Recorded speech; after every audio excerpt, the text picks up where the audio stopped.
Hello my friends, welcome to my channel स्वप्नाज food corner. मस्तच तुम्ही बघू शकताय, अतिशय मऊ आणि अजिबात घट्ट न होणारे, न फसणारे असे गुलाबजामुन आज आपण तयार करणार आहोत। पाक व्यवस्थित आतमध्ये शिरेल, तळण्याची प्रोसेस, ह्या सगळ्या छोट्या छोट्या ट्रिक सोबत आपण आज गुलाबजामुन करू। वेळ न वाया घालवता साहित्य आणि कृती बघूया। आज आपण गुलाबजामुन करतोय, त्यासाठी मी आधी पाक ठेवते। पाकासाठी आपण 3 ग्लास पाणी घेतोय आणि त्यात आपण 2 ग्लास भरून साखर घालूया।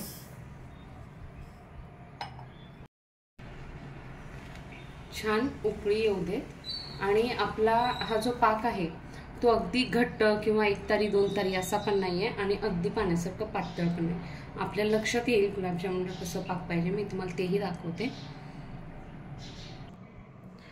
इथं हा 1 किलो खवा घेतलाय मी। आता यात बसेल इतपत आपण मैदा घालूया।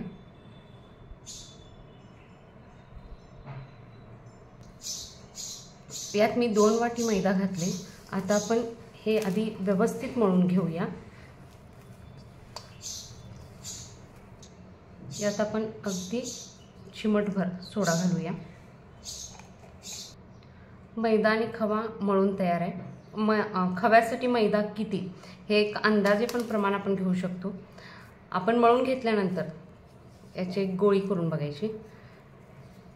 न चिरता व्यवस्थित प्लेन जर ही गोळी तयार झाली, हा पेढा जर वळला गेला तर समजायचं मैदा इनफ आहे।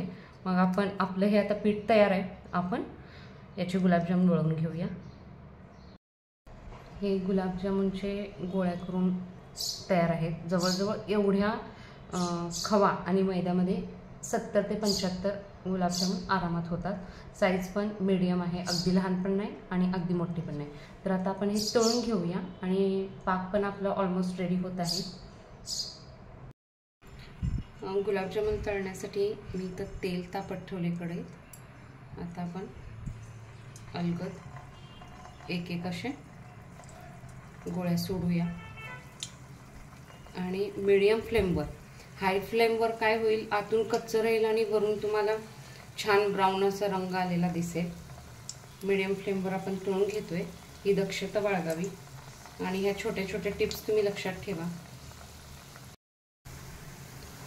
गुलाबजामुन छान सोनेरी रंगावर तळत आहेत।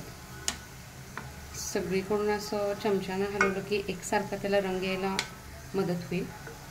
आता हे तळून झालं की ऑलमोस्ट आपला पाक रेडी आहे। मी पाक करून घेतलाय, तुम्हाला दाखवते त्याची कन्सिस्टन्सी, म्हणजे घट्ट पण नाही आणि अगदी पातळही नाही। थोडासा हाताला चिटकला की आपण समजायचं पाक तयार आहे। गुलाबजामुन तळून रेडी आहेत। आता आपण हे पाकात घालूया। पाक थोडासा गरम असला तरी चालेल, कोमट किंवा त्याच्याहून थोडासा गरम, अगदी कडक नको आहे, गरम असला तरी चालेल।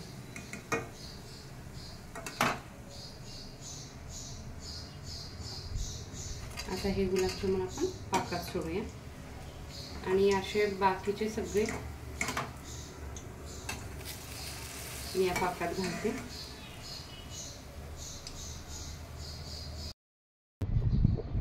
गुलाबजामुन छान पाकात मुरलेले आहेत। पाक थोडंसं गरम, म्हणजे कोमट असतानाच मी गुलाबजामुन घातलेत। गुलाबजामुनच्या गोळ्या ज्या आहेत तळून काढल्यानंतर गार करूनच घालूया, म्हणजे ते फुटणार नाहीत किंवा विरघळणार नाहीत पाकात। तर या पद्धतीने आपले गुलाबजामुन तयार आहेत। रेसिपी आवडली असेल तर कमेंट बॉक्सला कमेंट टाका, लाईक शेअर सबस्क्राईब करा आणि अतिशय सोपी रेसिपी आहे, एवढं नक्की करा, सगळ्यांना खूप आवडेल। थँक्यू।